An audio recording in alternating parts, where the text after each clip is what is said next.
always a faster way, but usually we don't figure it out until we get there and when we look back. But if we bring a mentor on, that person can shave a lot of the years and the pain off of learning. When my feelings are not in harmony with my goals, ignore my feelings. What feelings? My negative feelings. And the reason you became an entrepreneur is you wanted more freedom, not only financially, but for your time, your family, vacations. And if you're not doing that, you're probably not playing the game right because you've got something up here that you got to tweak a little better.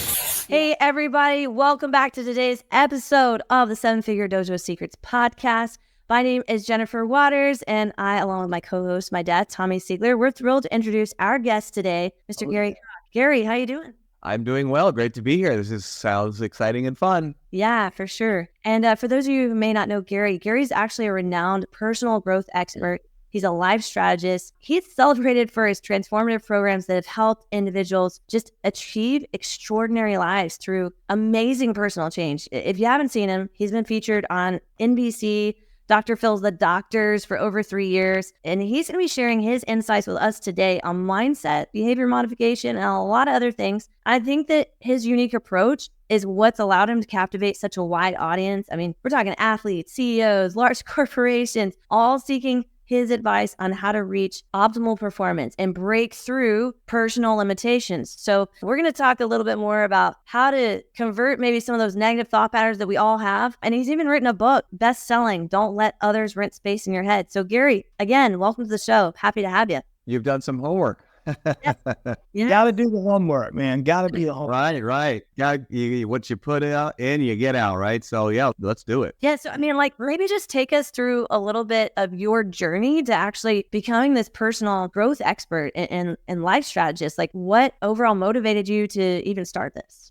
Well, I remember my first experience in personal growth because I'm originally from Jamaica, believe it or not. And it's not as big back then as personal growth is now, even in the United States has been, a big thing for many, many decades. And I started listening to some of this and I liked some of it, but so much of it was, I never was exposed to this motivational speaking, and I'm not knocking motivational speakers, but I just don't want to be motivated and pumped up. I want to create or learn strategies that if I implement, the similar, like I can teach you how to fish or I can show you how to fish. Which one's going to do better for you, right? If I just give you the fish or show you how to do it. If I show you how to do it, you've got a skill. I want those skills. I want those tools. And I came up with a lot of them because, I was very fortunate when I was younger to be very successful. I started my first business at 11. My second at 15 was doing over $100,000 a year, which is pretty good. That's worth millions and millions now in today's time. And then I had changes dramatically. Got married. My wife and I, we had a baby. And then she later tells me it's not mine. That will throw anybody off. And then in the time frame of all this, my grandfather and stepfather died of cancer. My uncle was killed in a plane crash. Get a phone call from my mother to let me know my father had just been shot point blank in his chest, drowned in his own blood. And all this by the time I was 21. And to make that even worse, I was born and raised in a cult. And I left that about 15 years ago. And when you leave this cult, your so-called friends and family are programmed to shun you for the rest of your life and treat you as if you're dead. So now I've got all that to deal with. That put me in a tailspin of $350,000 in debt. And because though I learned how to deal with a lot of this, I'm able to now show other people to do it. And when I started getting into this personal growth, I wanted to give more than pump up, rah, rah, you're great, you're wonderful, you can do it. I started saying to myself, okay, if I were to teach somebody these strategies, what was it that I learned? When this happened to me, how did I do it? How did I get over this? What was my thought process? Was there something I learned that I added? And then if I could do this and share this for myself and teach myself this, maybe I could do that with other people. So and essentially, I became my own doctor and my own patient. And that's how I started creating these things. Then I started putting them into play. I'm an avid aviation fan. So I figured out, okay, I want to tap into the mind. What if I could take a person who's never flown before and in an hour and a half or 2 hours, have them land and take off an airplane entirely on their own without ever having instructions before, with just me in the right seat watching them to be legal. And then I did that and I got attention from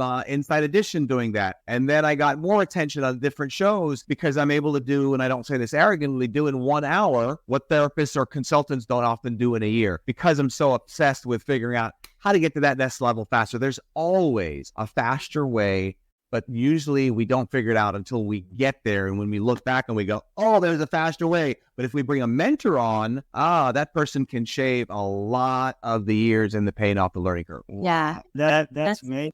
That's a lot for a mouthful. Definitely. That's a bunch of mouthfuls, Gary. Right? That's really good. I'm blown away, man. It's amazing. That's a life. That's a life, and you're not even that old. Yeah, I tell you. I'll tell you, it's not been easy. The thing is, we all have triggers. I just came, not to interrupt you, but I something. The reason of problems in relationships is because you've got two people with different personalities that all have different trauma. And then let's say, I'm hanging with you, Tommy, and I have certain trauma and you say something to me that triggers me. You didn't even mean anything. You just said something. And then Jennifer says something else. Maybe she said the same thing, but she said it differently. That doesn't bother me. And what happens is if you don't know how to deal with my trauma, and if I don't know how to deal with my trauma, then everything triggers me. Now imagine if that happens in a relationship. Who here can deny that does not happen in a relationship? Everybody has this problem. Now imagine then if we had the problem in relationships at home, what would make us think we don't have these problems in our business as entrepreneurs? So there are reasons that you hire or fire certain people. Many times you do it for the wrong reason because you're triggered by that person. And we don't know how to identify that it's stuck in our emotional hard drive with it and truly damage in 6 figures, 7 figures, 8 figures, or whatever. So that's the type of stuff that I love to get into because, when you identify these things, man, do so much more, not only financially, but you'll just be so much more happier and you'll have a lot more control and calm running your organization. Yeah, that's really cool. So the question was some of the common challenges, since you've worked with so many different people, what are some common challenges or limiting beliefs that you often encounter, regardless of the client's background? I think you hit a little bit on it just a second ago, but can you dig into some of the commonalities that we all have in common that cause these? Yeah, this is good. Commonalities. All right. When we start off with a business as entrepreneurs, typically we have a lot more than what? We have a lot more time than we do money, right? So when that happens, we end up as entrepreneurs with more time than money. We end up wearing way too many hats, but we have no choice. It's either that or don't get started. So we end up wearing so many hats and we may be really good at a couple of them and really crappy at others, but we still have to do them. And what happens is we learn a lot of skills. And then if we're not careful, we have a problem letting go because we've got this belief that says, if you want something done right, do it your what? Say yourself. Well, the worst belief a person can have if they want to really blow up and be a great entrepreneur. I was very blessed to have a billionaire as one of my mentors. There is no possible way he could own 20 hotels if he believed if he wants it done right, do it himself. He can't be at 20 hotels being the chef. He can't be 20 hotels being the greeter and so on and so on. So that comes out now where, and I would say, I'm making this number up, but it's got pretty darn close to accurate. 85% or more business owners, I'll guarantee you, they have a very close friend or family member doing their books. Yeah. Why? They don't know how to let go. You look at any billion-dollar company, Walmart, Disney, do any of the CEOs have their wives or their brothers or their sisters doing their books? No. So this is the best place to learn to let go because you're going to make mistakes. And if I could, I'll give you an example. I remember I had 2 millionaire mentors when I was younger and a billionaire mentor as I got older. And one of my millionaire mentors taught me this, if you want it done right, do it yourself thing, mix it, get rid of it. It's no good. So I remember committing myself to, okay, I'm going to master this because I'm one of those people that, if I'm not careful, I want to be involved in what's going on. So I remember landing, usually when I land an airplane, I have one of the pilots with me and I'm flying and they're flying. And then I help supervise putting the airplane into the hangar when we land it. And I said, okay, today is the day that I'm going to walk away. I'm going to save myself 15 minutes. And to me, right, especially today, 15 minutes of my time is very valuable. So I'm going to buy 15 minutes of my time by letting him put everything in the hangar, close the door, put the airplane in. 15 minutes later, I lied to you not, I get a phone call from him that says, Gary, I ran the tug that I used to tow the airplane into the front of the airplane, right into it. Boom. Nice, big, chunky hole. We're not flying anytime soon. But I do remember this. I remember not getting upset because I've learned, that's when I really knew I got this. I learned that if I wanted to maximize, that I cannot allow that to accept me, nor will I not allow it to do it again. So once that airplane's fixed, do you think I'm micromanaging me doing it now because it happened once? No, I'm going to let somebody else do it again, or him, because he made such a big mistake. He's going to remember it and probably not going to screw up again. I got it. So that means I can give you more examples of other people making more mistakes and more mistakes and more mistakes. But there's no other way that you're going to grow your business unless you want to live this crap 24/7. And the reason you became an entrepreneur is you wanted more freedom, not only financially, but for your time, your family, vacations. And if you're not doing that, you're probably not playing the game right, because you've got something up here that you got to tweak a little better. Yeah, I think that's huge. Like Dad and I have experienced that in our own business and with the business owners that we're working with on a regular basis. Like just that letting go, right? I mean, that's huge. Like even to the point where it's like, okay, I'll use a really bad example good example, but I think it's bad. We held on to like cleaning our building for years because we wanted to save money for years. Right. And staying in that broke mindset of, we're going to save X amount of money. No, you're wasting your time when you could be doing something. And when people think that way, Jennifer, that tells them, or you or me right away, that they personally don't see the value yet in their time. And I totally get it. It's no different than having a baby. Do you by any chance have a child, Jennifer? Yeah, I have a 9-year-old. Okay. You figure out you have your baby. Your dad can relate to this, and your mom more so. You've got this 1-year-old baby now, and for the first time in your life, you're going to let a stranger, or maybe not your stranger, maybe your in-laws or your parents, hang with your baby while you go out for a date with your husband or you go leave somewhere. That's like, oh my God, this is my baby. And this is what businesses are. It's our baby. Yeah. I mean, we're really not. I mean, look at the pain that you go through raising a child. Look at the pain that we go through creating a business. It's not easy. So I totally understand. But if we want some independence, we got to let somebody run, take a hold of that baby and have a babysitter so you could go have a life, et cetera, and you have to learn to let go. And I think when we don't do this, it's letting us realize that what's happening, most of those people are running their business from paycheck to paycheck. And if they're not doing well, they're still a slave to their business. And that's got to change. You've got to.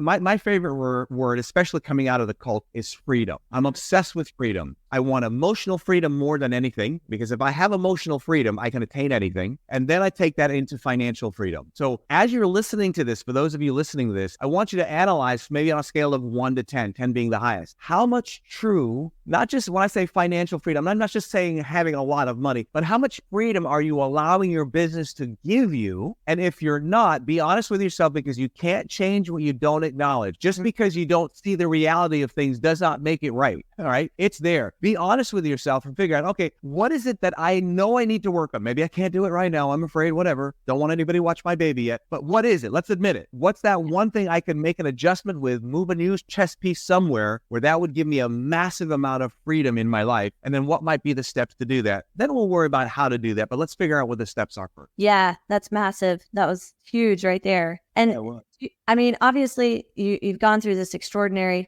life thus far and been building it. Like getting on TV with NBC, with Inside Edition, with, Dr. Phil. What was it like getting to more of a global stage and getting recognized? And how does that shape how you interact with your clients, things that you do right now? Maybe just dig into that a little bit. I tell you what, I encourage people, you think about your business. Common sense tells me it's smarter to do one presentation in front of 1 million people once, as opposed to one presentation in front of 500 people once. So I've got a friend of mine, example. He got on Shark Tank, right? He had something that he sold. Before he got on Shark Tank, all the time before the Shark Tank, he only sold 1,800 of his pieces. After he got on Shark Tank, because now he's exposed to millions of people, he sold double the amount. No, I lied to you. He sold 4 times the amount in 1 week and did $720,000. Now, how many of you would like to do an extra $720,000 in 1 week? The reason you're not doing it, there are a number of reasons, but it's exposure.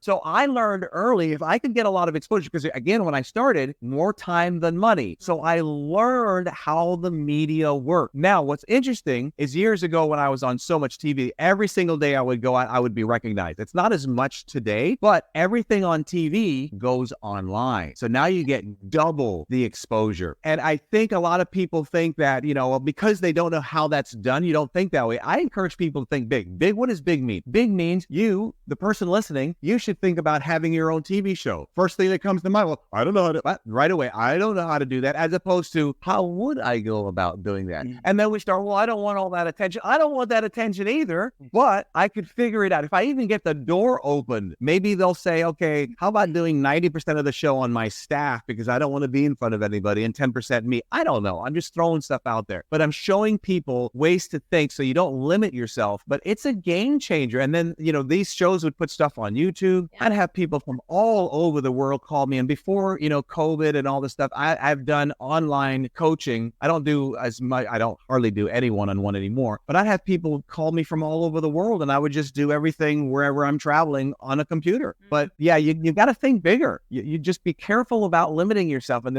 I have over 100 television casting producers contact. You name it, there's somebody out there creating a crazy TV show or wanting you as an expert somehow. That's crazy. For a TV show or a segment. How many times have you ever watched TV or the news or seen somebody online and they're interviewing somebody in your business talking about something that you had the expertise to talk about, and they're talking to your competition, not you? Why not be you?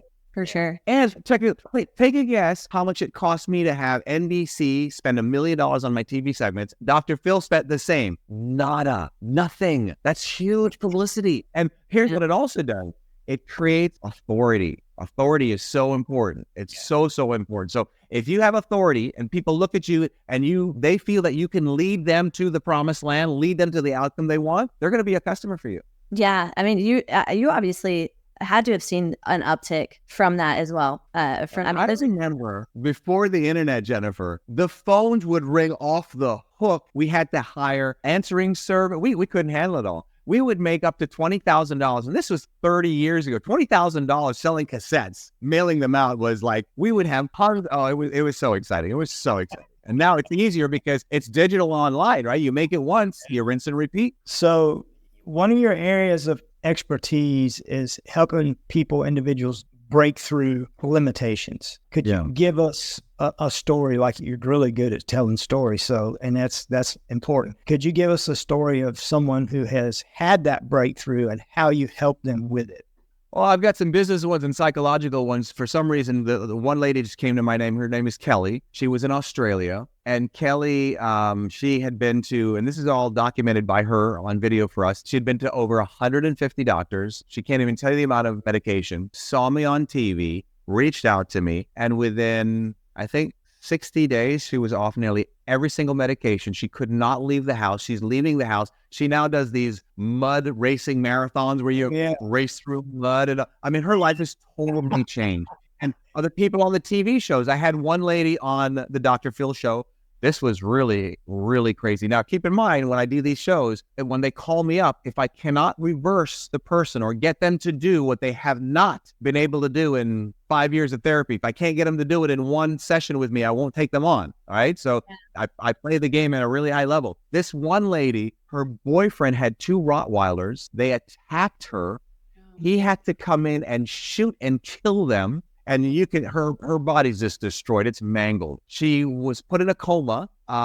She'd been in therapy for I don't know how long, couldn't even go near a dog. And when you see her on the TV show with me, we have a dog in her lap. We have a German Shepherd, a lab, the whole 9 yards after one session. So the reason I like to do this, stop and think about this. How many times, or think about a time in your life that you've been phobic, scared, whatever, where the fear caused the sweat to come on your palms or your heart rate to double. Now imagine that you mentally had the control to do that without realizing how you did it, but you literally could make your palms sweat and your heart double in rate. Now imagine if you could harness that ability and reverse it.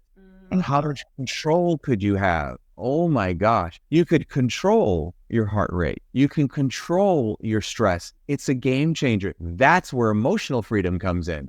And when you learn those strategies, that takes you to another level. And the average person, I don't say this arrogantly, they would have a hard time staying. If you stayed with me for 7 days, you'd probably have to sleep for 7 or 14 days after that, because I regularly wake up at 4 o'clock in the morning. I work out 5 to 6 times a week, but it's not only diet, which is very important, but it's mental. And we take these things with us in our relationships and also in our business. Yeah.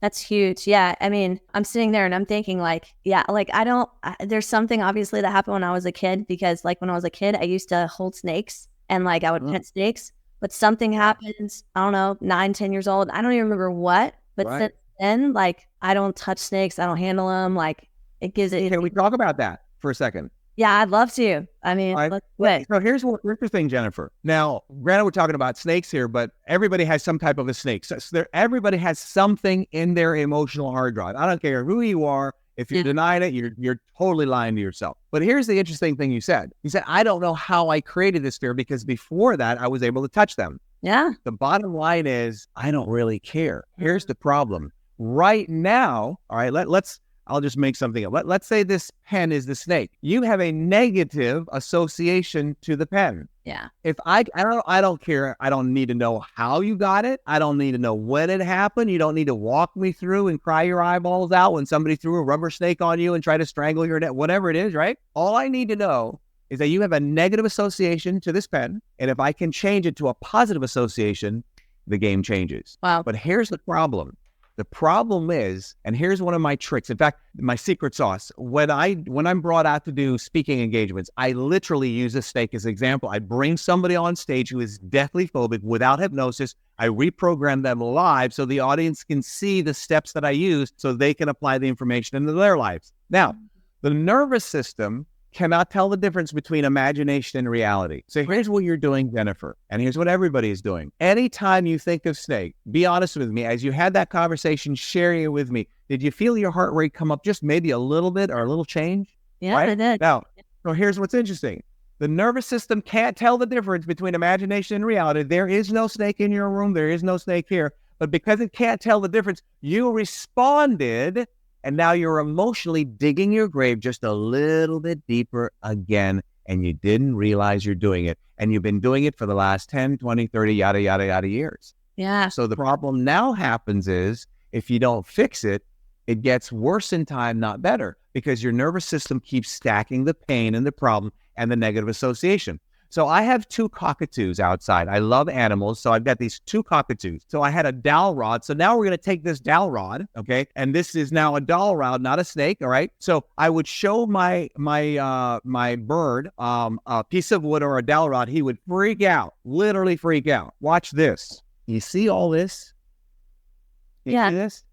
Yeah. This is chips of wood. This is how I now keep my bird entertained. I give my bird a 2x3 every morning. He destroys it. He's not afraid of it. Now, how did I change the association? I put a whole bunch of peanut butter. He loves peanut butter. I'm not going to get you a snake and put peanut butter on the snake so you can pop the peanut butter off the plate. We're not going that far. Okay, but so now you'll see little holes drilled in here. Yeah. And I put capsules with peanut butter. He'll destroy this in no time. I've changed his association. He can't even remember last he was afraid of this. All he remembers, I got peanut butter in there somewhere. I'm going to find it. So now I can't just say something to you like, well, pretend it's a soft magic wand. That's not enough. We still have to change your belief system. So here's where the problem comes in. When I'm working with entrepreneurs, and usually in an assessment of a couple minutes, I can identify what the childhood trauma might be or what the limited belief would be that keeps them from going to that next level. Yeah. Then the next thing I do now is help them. You've heard this before. Change your story, change your life. Not really true. Okay. Because if my story is I can't, and then you say, Gary, change your story to I can, and then now I say I can,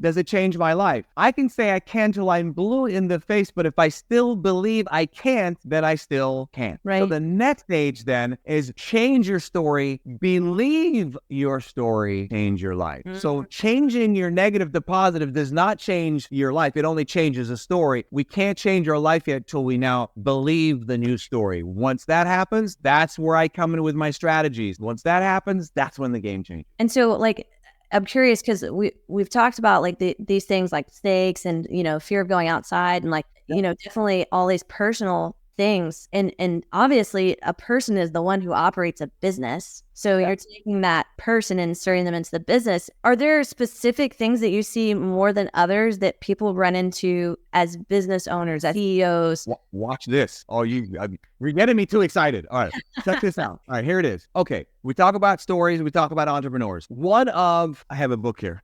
You can't fillet a nibble. It's the catch that counts. Okay. Yeah. So I used to have a guy that used to work for me in sales, and he wanted to keep his job. So he kept on telling me, giving me false hope. Oh yeah, I contacted this big company. They want you in. They want to hire you for maybe $500,000. Oh, blah, blah, blah, blah. Hey, I don't want to hear your nibbles anymore. Bring the fish in. That's what counts. The catch. So here's where I'm going. Follow up. The fortune is in the follow up. Yeah. I train my team. If you send an email, if you send a text, you must have some system in place to tell you to follow up again. If you rely on your memory, you don't have enough leads, period, end of story. You're not serious about your sales. Bottom line. Now, the problem is when you reach out to somebody via text and they don't respond, at that moment, take a guess what you start creating? A story. Here's the story. If I keep texting, they're going to think I'm pushy. That's a story. Keep texting. Obviously, they're not responding because they're not interested. That's a story. If you kept believing that story, would you follow up again? No. Why would you? No. So this is how these things prevent us from having more success. Now, if you had some trauma in your past and you have a problem because you don't feel you're worthy, or rejection, you're very highly sensitive to rejection, or maybe you had a family member when you were young, they were really, really hard on you, and it creates a lot of emotional pain. So now when somebody tries to lovingly criticize you or lovingly help you, you're very highly sensitive to the emotional pain. And now you're automatically got a trigger, you shut down, and you see where I'm going. There's so much involved psychologically. And here's the interesting thing. You can have somebody doing 7 figures and still have these problems. And now what happens is they could do so much more if they broke through all this, help identify the things that trauma keeps us from doing and having more success in our business. So watch the story. So I came up with these things where I show you, number one, are you willing to identify the story? I've done so many phone calls. I'm not kidding you. And if you look closely, my right ear is closer to my head than my left ear. And you know why that is? This is not a joke. Years ago when we had regular phones, I made so many friggin' phone calls, over 100 a day. It pushed my ear to my head more than my left ear. I got to have a little plastic surgery to push it over a little. I'm not exaggerating. Wow. But I've learned that I know that there's a story that comes up and I've ignored the story. So if the person, I've done this so much, now here's a new story that I buy. I've done this so much, the person responds to me, oh my gosh, Gary, I'm glad you kept following up. I dropped my phone in the toilet. Here was another one, true story. Another one, man, Gary, I'm glad you followed up. I literally dropped my phone out of a 3-story building. So now next time I text somebody, instead of saying, oh, maybe I'm going to piss them off, I said, well, maybe they dropped their phone in the toilet. I'm going to text them again. But now here's another problem if I can go deeper. This is because all right, let's go deeper. We work with Here's where you need to psychologically get this right. Let's say that I did have the story that says, man, if I text that person again, I'm going to piss them off. Okay, I'm going to ignore that story. Watch this. You text that person, they respond, you're pissing me off. Don't ever text me again. Listen closely. Your brain will validate all of your beliefs, whether they are right or wrong. Let me repeat that. Your brain will validate all of your beliefs, whether they are right or wrong. So here's what happens now. You had this belief, this story that you knew you should ignore that says, if I text them again, they're going to be pissed off. That person responded, you just pissed me off. Don't text me again. Then you go, see, I was right. So you now validated the BS in your brain, and now you're going to be limited and you're going to prevent yourself from texting and following up again and again. It will change your financial future. Wow. That's insane. That's crazy. The brain, the mind is a funny thing. It's a powerful thing. That's why I'm, the process of the sales process, your product's important, your customer service is important, all those things, you have to have them. But at the top of your funnel in your company, the leaders, if these things aren't straight, you're limiting yourself. And I know what mine are, and I bring this out to my team. I know what my limitations are. I know them. And I say, look, here's one of my triggers. All right, I need some cooperation here. And I find out what some of theirs are so we can learn to have a healthy relationship and build this long last. Yeah. Wow.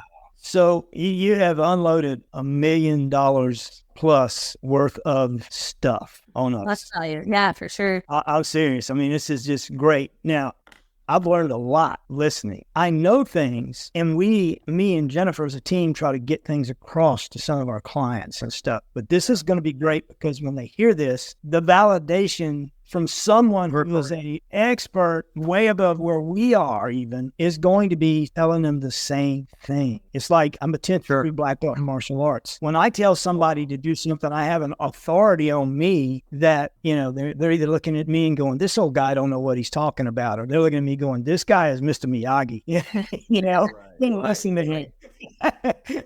So, wow. Tell us a little bit about, we're talking about it anyhow, but mindset, just the word mindset. It's in the public eye. It's there. It's out there now. Tell us from your perspective, how much and where does mindset fit in to all of these things that you've been talking about? Well, I think the first thought or question that comes to my mind, Tom, is what is the definition of mindset? See, some people think they have a mindset that is correct for whatever. But the way I look at mindset is the action, not the words. So if somebody says, I have the right mindset, there's only one way you can prove that is what? Your actions. That's it. So yeah. I've worked with people that say, yeah, I've got that mindset. And I'm thinking, there's no way you have that mindset because you're coming to me with this and this and this problem. You don't have that mindset. And I'm not one that's going to tickle your ears. I'm going to strictly tell you, you don't have that mindset. And if you do, try this. Like somebody could say, like, okay, if you've never done cold plunging before, and they say, yeah, I never give up. I can take hard things and I can do them. Well, okay, so you have the mindset to cold plunge? Oh yeah, sure. You probably don't. Let's give it a try and see how long you last. All right. So it's a condition. It's a muscle. And I think the biggest, most important thing to have the right mindset, and I'm not sharing anything that's rocket science, proximity is power. Your network is your network.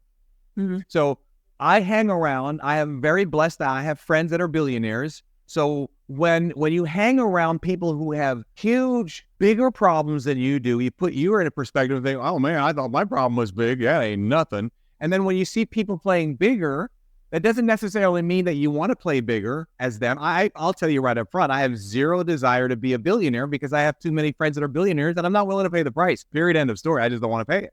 I don't want to. I don't need to have $1 billion to be quote unquote happy, right? But I want to find out how they think differently so I can adopt the right mindset. Now, let me go a little bit further on this. Sure. Let's say, you obviously to do what you do, Tommy, you've got to be fit and whatnot. But let's say we go to a gym and we see this guy, he's like, he's huge. And I'll notice this, and this is so neat psychologically. I'll always see the smaller people going to the bigger people and asking them for advice. Well, it seems to make sense. You got bigger muscles. So I want to know, how did you get that big muscle? What was the exercise? And he sits there and says, well, you take it and you twist it this way and you do this. And I do 3,000 of them and blah, blah, blah, second. Oh, wow. Okay, great.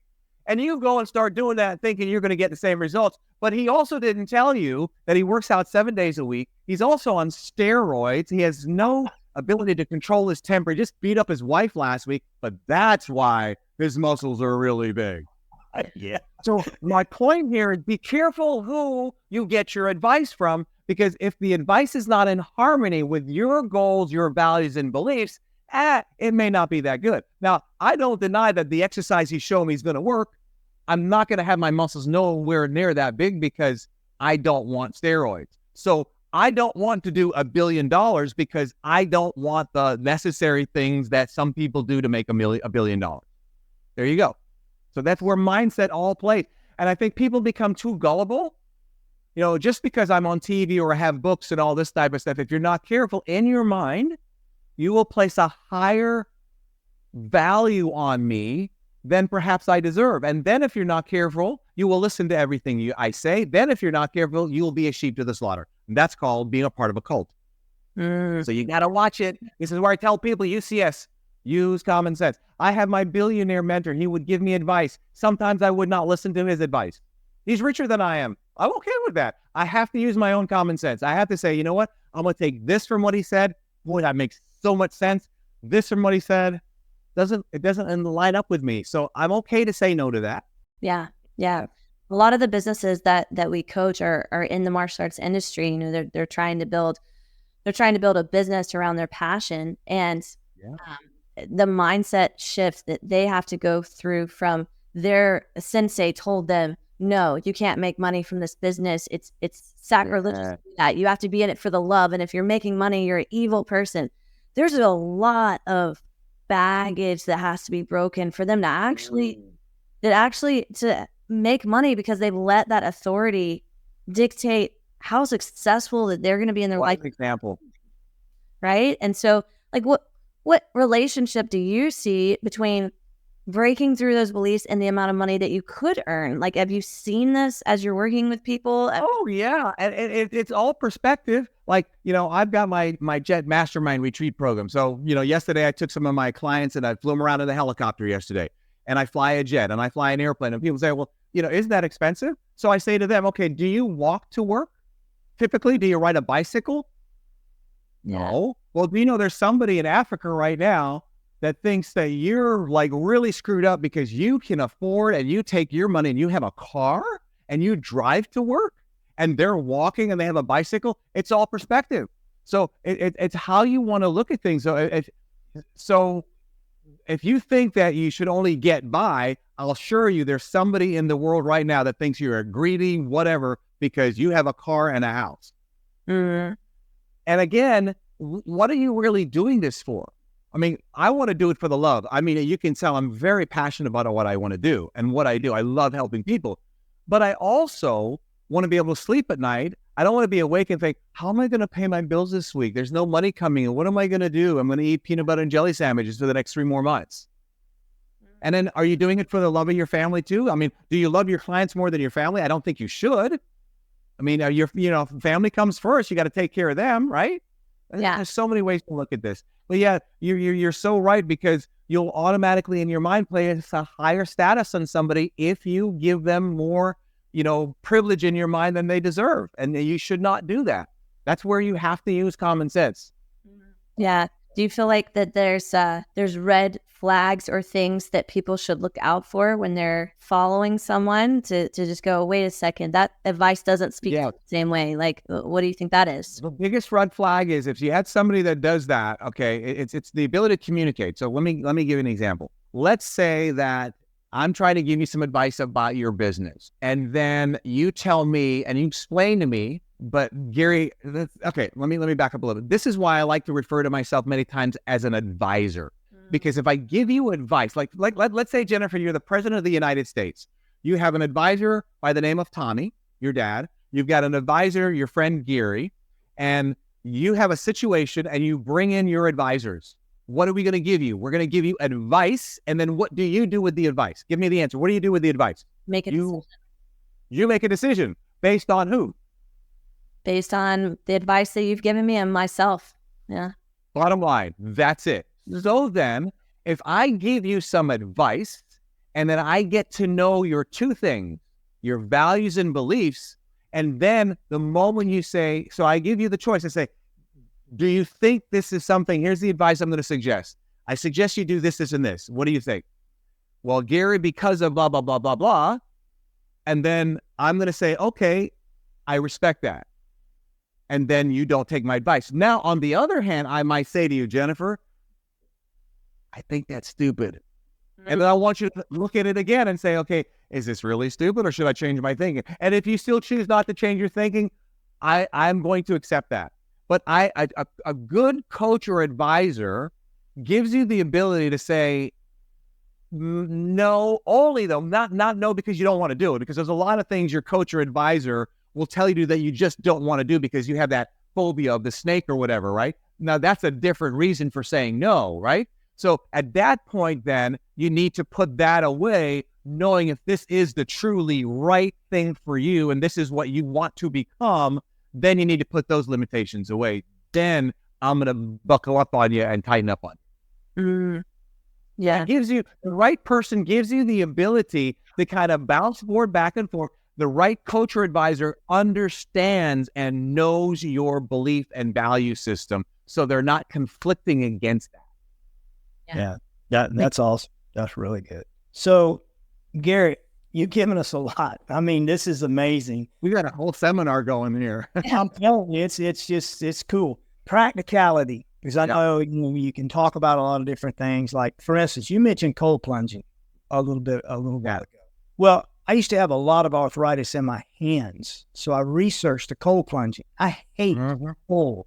I hate cold. 2 years ago, I started just taking cold showers.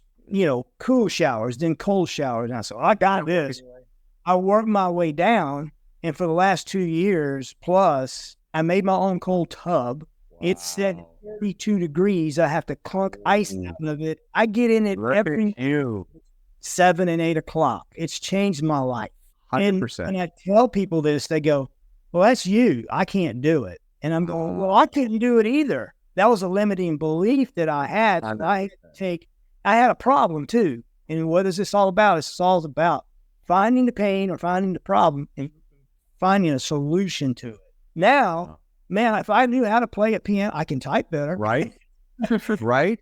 And I can hit things. When I would put boxing gloves on and hit back, my hands would hurt. Now, and my joints feel better, So I've got the practical aspiration or the example out of it. And when I tell people that, they go, oh, let me try that, and then they never come back to me. It's changed my life. Good for you. That's great to hear. That's awesome, Tommy. That's phenomenal. Yeah. Practical stuff that you give to people, to share with people for whatever advice that you have from what kind of practical things as far as a mindset, overcoming the negative things like we were talking about with the snake and the birds that you have. Yeah. You have some more? Sure I do. Okay. Well, here's an area where all of us as humans have a challenge with, and if we have a solution, which I'm going to share with you, can literally change your life forever. And this is the number one thing I believe that I have used and still use to this very day. Thank God I have it so programmed into me. It's natural now. I don't have to consciously think about it. And it's enabled me to move on beyond the BS that I've been through in all my life. So let me lay you the groundwork. Every emotion that you and I experience, typically we're going to do one of two things. We're either going to ignore it or we're going to reward it. Now, the problem with us as humans is we have a tendency to be a slave to our feelings, right? So the moment we were born, the first thing that we told that we did was we cry, right? So we want something, we cry. We go to the bathroom, we cry. We have zero control over our emotions. So that means then, think about how many years early in our life, day after day, minute after minute, second after second, you are programmed to be a slave to your feelings. But we get older, we now got to start having some control. So we learn a little bit with the diapers, then we get off the diapers, and and later on, if we're not careful, we have other things that we screw up. We, boys stay boys, they don't know how to become men because whatever, and it just keeps going on. So if we are then a slave to our feelings, and especially if those feelings are negative, see, the problem is we have to learn to lead our feelings, not be a slave to them. So that means we have to learn to ignore them. So how then, if you're programmed to be a slave to your feelings, and if the feelings are not working for you, if they're not enabling you to attain your goals, what's the process that you would go through to circumnavigate that natural desire or feeling that has to be a slave to our feelings? Once I figured that out and I came up with the solution, it changed my game. I'm unfortunately out of time right now. No, I'm just kidding. No, I will not do that to you. All right, so here it is. Oh, no, that's right. I'm flying out of here. You're not going to catch me. All right, so here it is. And I'm going to strongly suggest if you're listening to this and you have the ability to write this down, you're going to want to write this down. When my feelings are not in harmony with my goals, ignore my feelings. I'll repeat that one more time. When my feelings are not in harmony with my goals, ignore my feelings. What feelings? My negative feelings. So when my negative feelings are not in harmony with my goals, ignore my feelings. The human tendency is not to ignore them, but to what them? To reward them. That's where the problem is. Going back to your illustration with the snake, Jennifer, do you reward the feeling or do you ignore it? You keep rewarding it, right? You don't ignore it. If you ignored it, you'd be able to get to the point where you hold the snake, okay? So what we have to learn to do is figure out a way to circumnavigate this human ability that we have, this natural ability to be a slave to our feelings. So now every single time I don't feel like doing something because I've just experienced a massive amount of pain. I want to throw in the towel temporarily, permanently, whatever. The first thing I do is ignore my feelings. And how do I ignore them? I move opposite of what I normally would do if I rewarded them. And now you are consciously programming your brain because you're now ignoring the natural feeling that you have that wants you to reward the negative behavior that prevents you from having more success. Game changer. Yeah, that's huge. That's huge. It's so profound. I mean, I know we're kind of coming up on the end of our time here today. I'm writing it down. No, You write it down. And I got that thing tattooed, let me tell you. Yeah, because it's everything about where your focus is, right? And I'm just thinking from all the different avenues, aspects, whether that's for your own personal physical fitness, relational, your, everything, that business health, the business growth, like all those things, if it's not in harmony, just ignore it. We're the definition of discipline, right? Being able to do the things that you don't feel like doing, but doing it anyway. 100%. And I think just as a wrap up here, if somebody is struggling in their business, they haven't reached their level of success of what they've defined, and they're just in the thick of it, and they know they need to keep going, what piece of advice would you give to this person that would catapult them to that success that they're so seeking? What do you think that might be? That's a generic question, right? Because we could have 20 people ask that same question. There's 20 different answers I might give. But let me at least leave you with the psychological thing that they have to do. So there are two things and two things only that cause us as humans to have the design motivation to succeed at anything. And only two things. It's not positive thinking. It's not goal setting. Those things are important. Here they are. Number one is belief. We talked about that. But notice that's all we talked about. But belief is not everything. So here's what I mean by that. How many times have you seen people that have belief that still take no action? Yeah. Tons. So that means we're missing something. What's the thing that we're missing? We're truly out of time now. No, I'm one more joke. But what's that one thing? Here it is. Value. Value is the level of importance we place on something. Yeah. So go back to your question, Jennifer. If a person is in that situation, maybe there's something that's caused their belief to go down. See, when you're high as a kite and mentally and emotionally, in other words, for example, when you get a sale, does that increase your value and belief or decrease it? It increases it. It makes you feel good. When your value and belief is high, do you have the natural ability to take action? Yes or no? Yeah. Sure you do. So what happens is when people get a high value and belief, there's going to be something out there that you're going to buy into, mostly subconsciously, if you're not careful, that's going to cause your value and belief to do what? Go down. Yeah. So that description you gave me, that person has allowed external stimuli to decrease their value and belief. You have to learn to identify the moment something happens and increases your value and belief. And then you need to learn to identify the moment something happens to decrease your value and belief. And then you have to learn to stop it, where now you're in control. One of the ways to do it is when your value and belief starts to decrease, that becomes a feeling.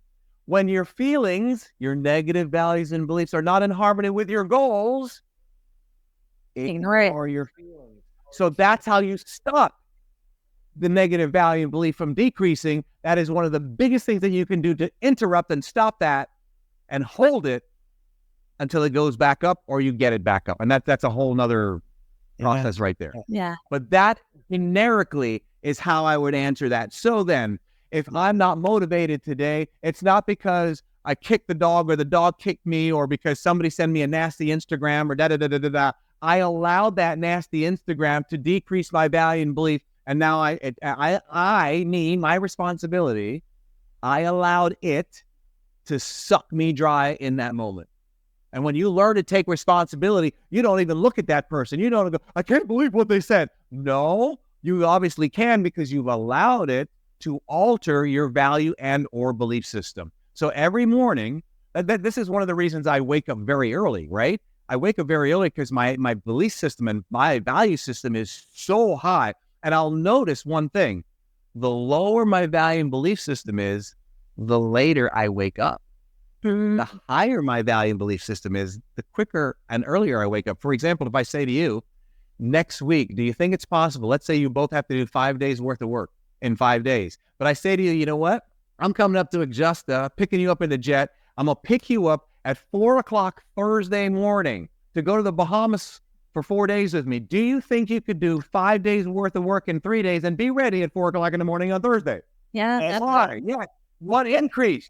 Number one, you believed you could do. You believed in what I'm offering you, and you have a value on leaving and jumping with me in the jet and going to the Bahamas for 4 days. Exactly. Yeah. So you have to learn to manipulate, for lack of a better way of putting it. You have to learn to manipulate or control your own value and belief. And when you do that, you have learned to play games with your mind, and instead of your mind playing games with you. And I can tell you, we can both tell you, we have been there. We are there. We're always fighting that, but you have given us great value right there in how to help overcome it by being able to identify the trigger as it happens. As it happens. That's the key. Happens. It's like when I go to get in that cold tub every morning, I hate it. It's still cold. It's still terrible. Right. I put my foot in there. I want to pull it out, but I just keep going down in until I'm all the way up to my neck, and then I'm here. I'm done. I've done it. One more day. You've been doing it for 2 years, right? Oh yeah. I'm going to give you a strategy. I'm going to give you a strategy, if I could, to dramatically improve your reality of that. Ready? Sweet. What's the first thing somebody does when they put their foot in the cold water? The first thing they do is they breathe in and go, oh, correct? Yeah. I would. Right. So that instant and that now, if it was lukewarm water, would you do that? Yeah. No. So here's what I want you to do the next time you do this, Tommy. When I go into cold plunge, here's the first thing I do. The moment before I don't go in slowly. I go quickly. I do 42 to 45 degrees. I go in. Kudos to you for your 32, by the way. I go in, but before I go in, I suck in I fill up my lungs, because once I get in, my lungs are already filled. I can't go, because I've already got it filled up. There's no hole left. And then I see how long I can stay in the tub and how long I can hold that in and slowly release it. Awesome. And the longer you can take to slowly release it, the more control you have. Your second and third breaths will be what's normally your 50th or 100th breath. Fantastic. So you want to go in, and also when you get out as less you're getting out of 75 and 85 degree water. I never get out quick, because if you get out quick, you're rewarding the what behavior? The negative behavior. I got that for anything. I got that part. And when I get out, I'm already 30 something. Yeah. I'm already cold. So that's no big deal. I don't rush to get out. But getting in, I'm going to do that, because that'll be a game changer for me.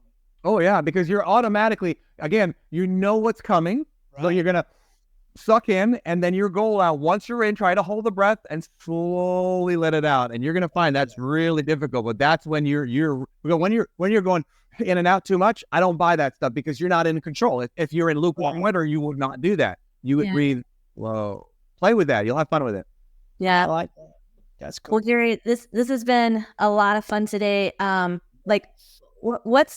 What's next for you? Like, where do people contact you? Like, what are you doing today? You've had all these different things you've told us about, all these experiences, but love to hear what you're doing today to help serve the community.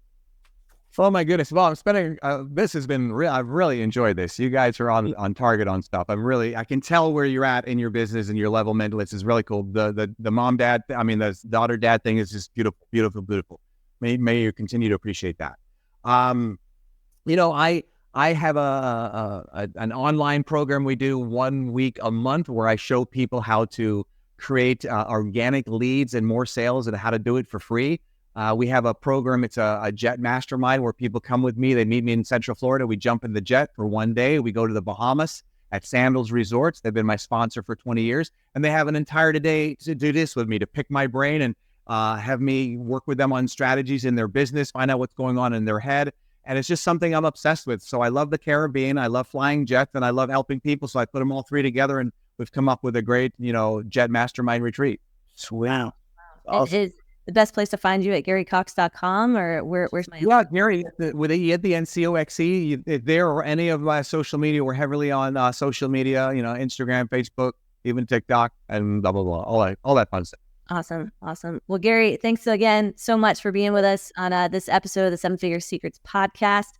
We really enjoyed it and appreciate it very much. Ditto. Thank you very much. It's been really, really enjoyable. I usually don't talk this much, but for some reason, I know you have the right people. You guys got the right mindset and you get it. And it's just a lot of Thanks again. Yeah. Awesome.